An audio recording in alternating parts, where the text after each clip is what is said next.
Welcome to the Fashion Shed. My name's Chris. Today's challenge is this Moncler jacket. I thought it would be a bit more difficult than a normal down jacket. So let's get started. First thing we need to do is create the block. I said in my last video that I wasn't gonna use the ready-made blocks in these videos, but I thought I'd save myself 20 minutes of creating my own block. I think, you know, everyone uses these blocks. Just start with a t-shirt, a long sleeve t-shirt, and then, you know, all the armholes and everything are measured perfectly. So I think it's a great place to start. So ignore me from my last video. This is what I'm going to be doing from now on. Okay, so first thing we need to do is create a very blocky shape. We need to make sure that this is going to be, these panels here are the internal jacket. So don't worry about it being puffy or having the down in it at the moment. All I'm trying to achieve is a very blocky shape. So let's get rid of all of that shaping on the side seams. I push the underarms out a little bit, and then that creates this perfect shape. Okay, so the waistband, I've offset that seam and cut it, and then I changed the weft to 60 to pull it in. You can change the measurement of the panel, but as this is just a simulation and we're not actually sending this pattern off to a factory to get made, you can get away with just changing the weft percentage, and that just yanks these panels in, and it looks like a waistband. So that's a quick tip. Okay, so the neckline was a bit too big, so I'm going to pull all those in, so it's a much tighter neckline. I have to adjust all of the curves back again, just so all the points are at 90 degrees and 180 degrees. If you don't, you create a point within that. We want a perfect circle around the neck. Okay, so I'm going to align that up to the silhouette of the model, and this is how you create the hood. So I went 10 centimeters up, and I used that silhouette as a guide of where I needed to place those other points. This is really, really rough at this stage, but once you've got this, you can start taking the measurements of the neck, taking the measurements of the back neck, and making the third panel, the middle panel on the hood. I know I wanted the middle panel to be 10 centimeters, so that's why I put these little dots at 5 centimeters each, and this allowed me to know how much this little part needed to be. It was too big at the time, so I took that in. I measured the top part of the hood, and then I can create a rectangle.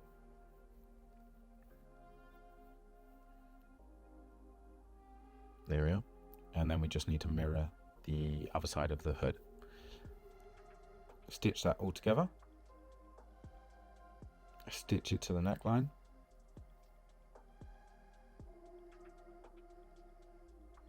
And simulate it. Okay, I messed up there. I needed to put the top panel over a bit so that when it simulated, it actually fell onto the hood rather than fall into the back. So this is a pretty good start. I need to add a bit more volume to the neck. The ears are a little bit too tight, so I need to pull and give volume to that. But this was a really good start. Again, the reference hood on the bottom left hand side, it's huge. There's so much volume, but as this is the internal, you don't need to worry about that at this stage. We just need to get a good fitting hood where the face hole mirrors what the sample is doing. Okay, perfect block. I'm pretty happy with this.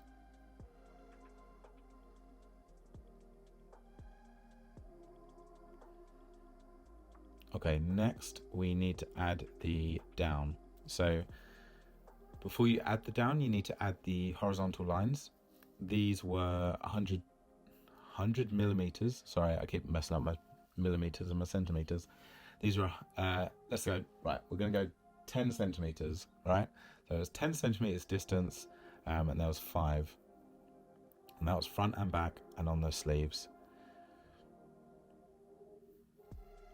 One thing I noticed was I added all of this, but then I realized that I hadn't actually added the zip yet.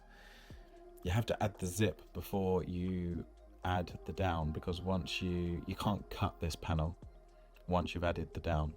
So I realized that pretty much now. So what I do is I delete that, I get rid of the down, I create a seam on the center front, and I basically cut all of that off, and I add a 15 millimeter, oh my god, 1.5 centimeter panel that acts as a zip. You can use the zip tool, but one problem with the zip tool is you can't freeze a zip. The zip always interacts with how you render it. So because this is a down jacket, I know that once I simulate it with the down, it will start pulling the zip and making it wavy. If you come across that problem, just do it this way. So I change the pressure of that panel so I know I can control how close it is to the body.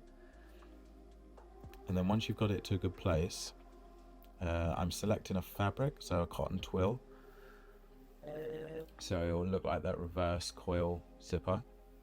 One thing you need to do is change the property to hardware, so it doesn't pull in or pull out at any points. It's 100% straight. Okay, so I'm going to freeze that. So that is locked in place. Now I can add the down. So I'm going to add. Perfect. Okay, so one thing that people might come up against is this pulling up of the hem. I absolutely hate this. So what I do to conquer this is I create a circle and I place it exactly where the center front zip is. You have to be super precise. And then I pull the back in for where I want the back to go, and I adjust the sides. So it's just outside of the model. Can't be inside the model. Has to be just outside. And what I do now is I freeze that panel, and then I apply, or I sew the hem to that panel. And what you then do is you make that panel invisible. And what you get is a perfectly flat hem. Now there's a problem, you can't animate with this, because if you freeze that panel it will just stay in place. But this is a great way of, if you're doing still images, do it this way so that hem doesn't become all wavy. There we go. Perfect.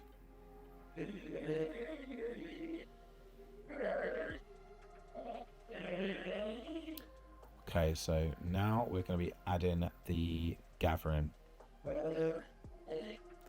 So simply grab that top layer, and I changed the shrinkage of the weft to 140, and that automatically ruched all of that. Now it looks close, but to be honest, I spent at least half an hour playing around with these settings, because I changed the particle distance down and up, but it just wasn't looking 100% correct. So I just kept on tweaking all of the volume, the settings, the weft, the height of the welt. It was just back and forth, simulate, and this is the process. You can see I get closer and closer.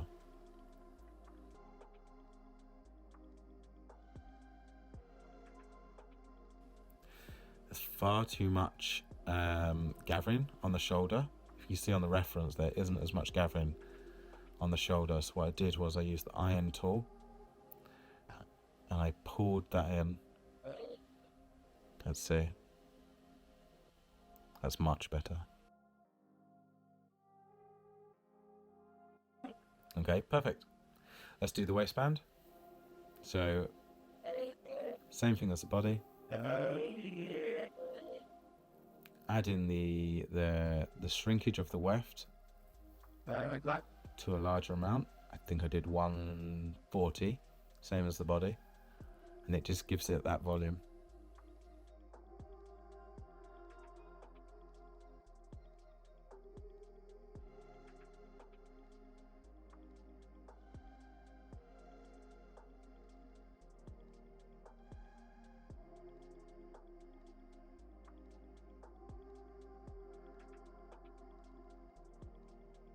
Perfect. Right, so time for the hood. Now the hood has so much volume. It has so much volume, so I need to figure out a way for the outer layer to be so bulbous but then pull itself in at the same time.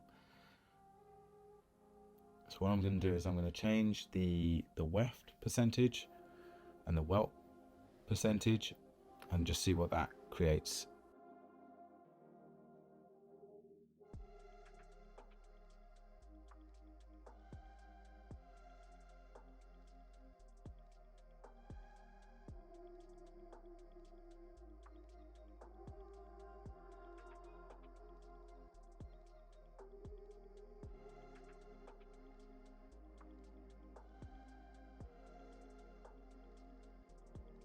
Okay, so I'm getting some good volume here, but I need to pull that face hole in.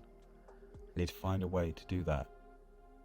I couldn't do that through shrinkage or elastic, so what I did was I created an additional panel and then I sewed that to the face hole. And I gave it the same properties as the zip. So it has a trim hardware property, and then again I changed the percentage of the weft to 50%, and that just pulls everything in. But still, that didn't give it the ruching that I wanted to, so I used the iron. I did the opposite of shrinking on the iron. Go the opposite way and you can actually give it more volume in certain spaces. It makes it red. So see how I'm creating those creases? That's exactly what I want. Again, I spent, it must have been another half an hour on this hood, just tweaking with the settings, tweaking the volume, the pressures. It's just a trial and error.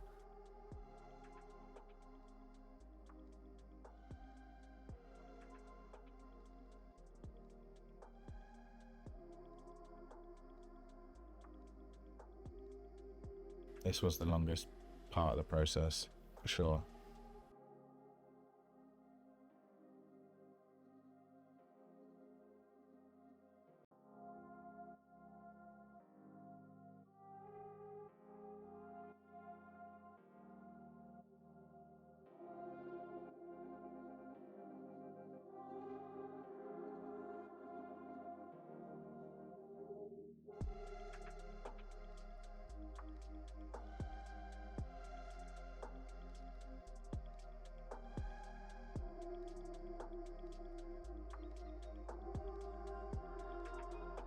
Okay, now for the lighting and the rendering.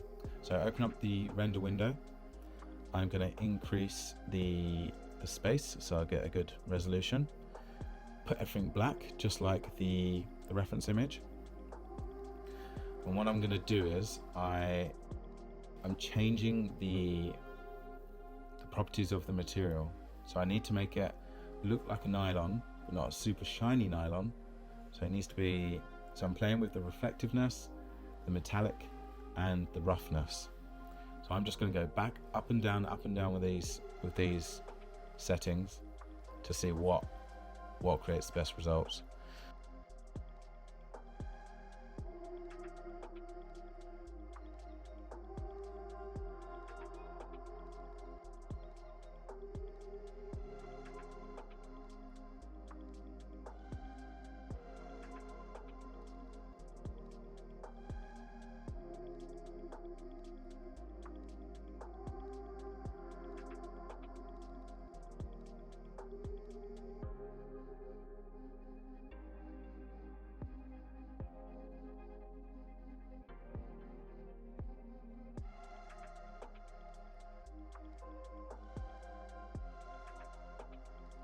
again, it's just back and forth with all the settings, just to get it absolutely spot on and perfect. And here we go, pretty much done.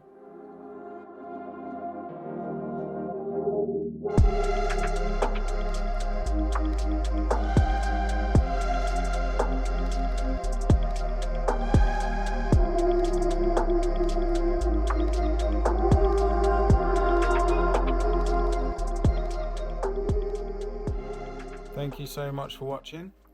If you want this file, I upload it free to my Clo3D store, so just click the link in the description and you can go to my Clo store and download this file for absolutely free. Drop me a like, drop me a follow, and I'll